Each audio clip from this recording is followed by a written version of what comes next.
দৈনিক যুগান্তর, রেডিওথেরাপির করুণ দশা, শীঘ্রই দেশে ফিরে নির্বাচনে অংশ নেব, মোদিকে যেই ক্ষমতায় আসুক তার সঙ্গে কাজ করবে দিল্লি। দৈনিক সময়ের আলো, ভোটের মাঠে নামছেন খালেদা জিয়া, দ্রুত যুদ্ধবন্ধের চাপ ট্রাম্পের, সাধারণ মানুষ ঠিক করবে কোন কোন দল অংশ নেবে। এদিকে লন্ডনে আটকা বিমানের $5 লাখ। দৈনিক জনকণ্ঠ, দ্রুতই দেশে ফিরব, নির্বাচনের সময় জনগণের মাঝে থাকব।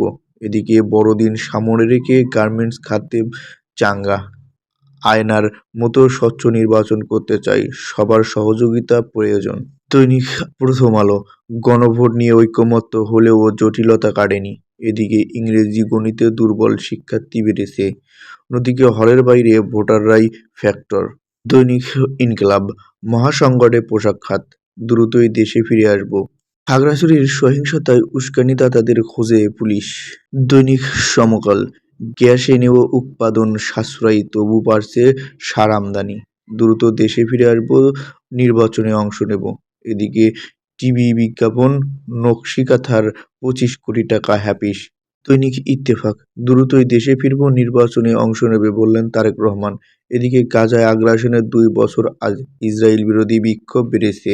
অন্যদিকে দুরারোগ্য ব্যাধি ক্যান্সার চিকিৎসায় খরচ মেটাতেই নিঃস্ব বহু পরিবার। দৈনিক আমার দেশ, মখলেস সিন্ডিকেটে আওয়ামী পুনর্বাসন, দ্রুত দেশে ফিরব, নির্বাচনে জনগণের সঙ্গেই থাকব। এদিকে কোনো দলকেই শাপলা দেবে না ইসি, বাংলাদেশের নির্বাচনের আন্তর্জাতিক বৈধতা চায় ভারত। দৈনিক কালের কণ্ঠ, দ্রুতই দেশে ফিরে আসব, অংশ নেব নির্বাচনে, প্রবাসীদের পাঠানো টাকাও কর বসাতে চায় IMF। এদিকে 1500 কিলোমিটার মহাসড়ক বিধ্বস্ত। দৈনিক আমাদের সময়, অংশগ্রহণমূলক নির্বাচন ছাড়া বিভেদের রাজনীতি বাড়বে। এদিকে দ্রুত দেশে ফিরে নির্বাচনে অংশ নেব, যুদ্ধবন্ধের আশা রয়েছে কাটাও। এদিকে সার কারখানায় গ্যাসের দাম 2.5 গুণ বৃদ্ধির প্রস্তাব। রামেক হাসপাতালে অ্যান্টিভেনম সংকট, ধার করে চলছে কাজ।